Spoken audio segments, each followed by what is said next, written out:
Hello, everyone, and welcome back to Beach News Weekly, a podcast created and produced by Long Beach State student-run newspaper, The Daily 49er. My name is Cindy Aguilera, and I'll be your host, giving your weekly dose of beach news. But first, a word from our sponsors. Concentrating on classes when spring break is around the corner is hard. Busing is easy. Ride Long Beach Transit and save on trips to campus, work, and beyond. Discover your discounted bus fare options at ridelbt.com/students. Did you know limiting your shower to the length of one song can save 15 to 20 gallons of water per shower? So belt it out and let the concert begin. Do your part to conserve water. It's the Long Beach way of life. For more water-saving tips, visit liveh2olb.com. Southland is bringing its credit union experience to the Long Beach State campus. As a student of Long Beach State, you are eligible to join with access to our new University Student Union branch, student loan services, free checking, and free financial education resources. Visit beachcu.com for more information. And this week in campus news, let's get into it because we have a lot to talk about. Let's start off with Ukraine, shall we? Daily 49er staff reporters Jonathan Begal and Jessica Bustos interviewed professors at CSULB to get their perspective on the conflict in Ukraine. Andrew Jenks, a Long Beach State history professor that specializes in European history, said the West aggressively expanded NATO membership to former communist and Soviet states. He said, think about it. What if Canada and Mexico joined a military alliance directed against the United States? What would we do? Well, that's how Putin felt with regard to the relentless expansion of NATO. The NATO treaty, if you don't know what this is, was formed in 1949 to defend against possible invasion from the Soviet Union. Jenks added that the prospect of Ukraine joining NATO is really what sparked Russia's invasion. Journalism professor Christopher Karadjov said the justification for Russia invading Ukraine was that Putin signed the independence of Donetsk and Luhansk, located in eastern Ukraine, but still kept these two under Russian leadership. It's as if Texas or California suddenly declared independence and Mexico invades them to back them up. If you'd like to read more about this story and get a basic rundown of the invasion in Ukraine from beginning to now, head over to Daily 49er. Our staff has been doing a great job of covering it in full detail.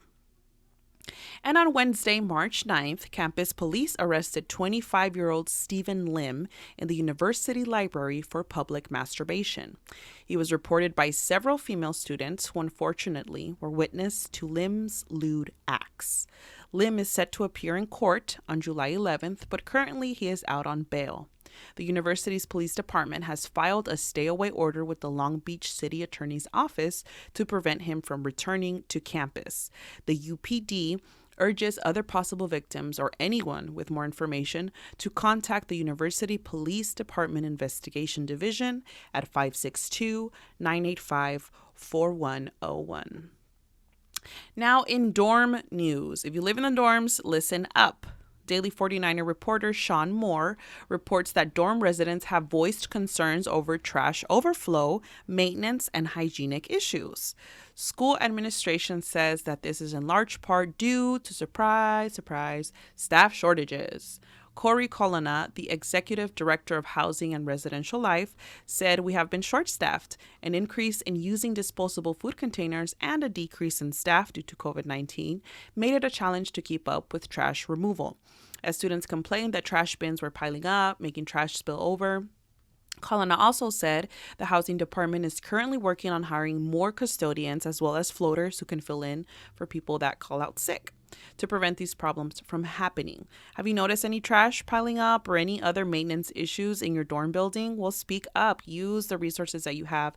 Contact your administrators, take pictures, all of that, and let them know what you're seeing. It's always good to let these things be known and make admin aware. And if you live in the dorms on campus, you may have already been aware you have to get a COVID test done every 4 weeks. But some students say that this is not enough to prevent the spread of COVID.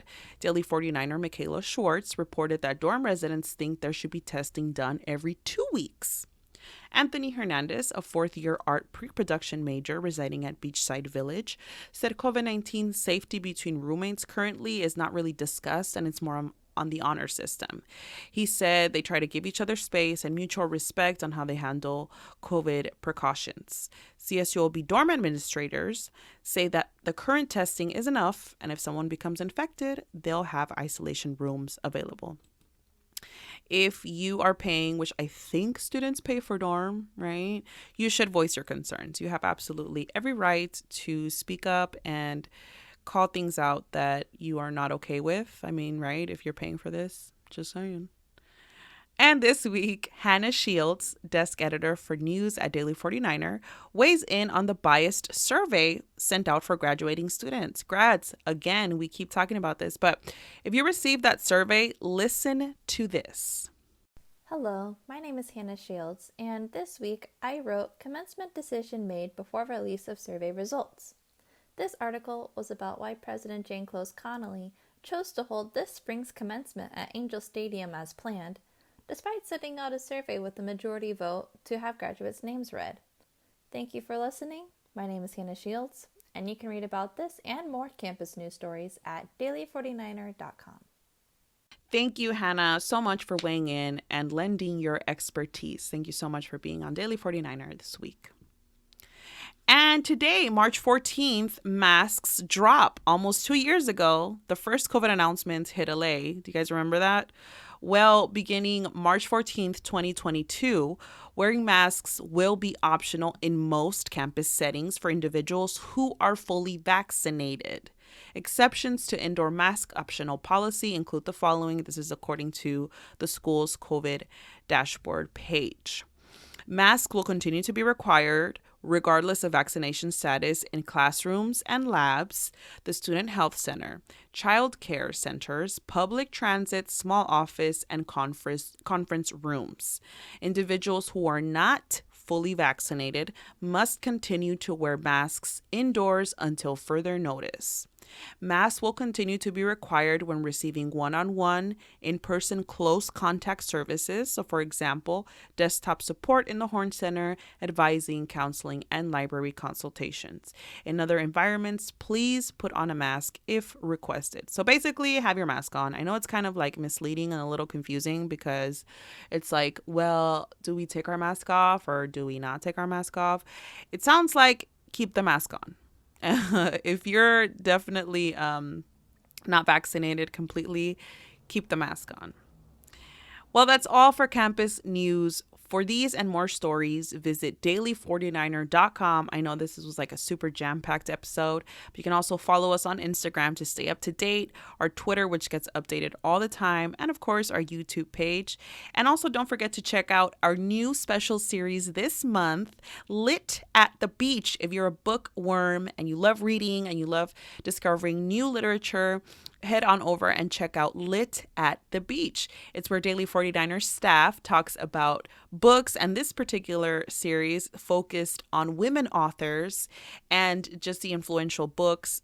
So we talked about Handmaid's Tale so far, The Glass Castle, and we'll be talking about more in the coming weeks. This is a really exciting series for me because I love reading and I also love to instigate reading. These books in particular are books that have been banned or are banned currently in some states in the United States. And in Long Beach, we just don't do banned books. We're not going to ban literature here. And so we're going to promote literature because a well-read society is just, I think, better off, right? I don't know. Maybe I'm talking too much. Head on over to Lit at the Beach and check out our new series. And don't forget to check out Beach Sports as well, Off the Record, which has a new episode as well, and Artist Banter. Thank you so much for listening. This is it. You can go now. Have a great week. Southland is bringing its credit union experience to the Long Beach State campus. As a student of Long Beach State, you are eligible to join with access to our new University Student Union branch, student loan services, free checking, and free financial education resources. Visit beachcu.com for more information. Hearing your favorite podcast end is hard. Bussin' is easy. Long Beach Transit makes it simple for CSULB students to ride and save. Visit ridelbt.com/students and download the Move It app to plan your next journey. Did you know that Long Beach Water performs tens of thousands of tests every year to ensure that residents and businesses always receive high quality, safe, and reliable drinking water? Great tasting, refreshing, and always on tap.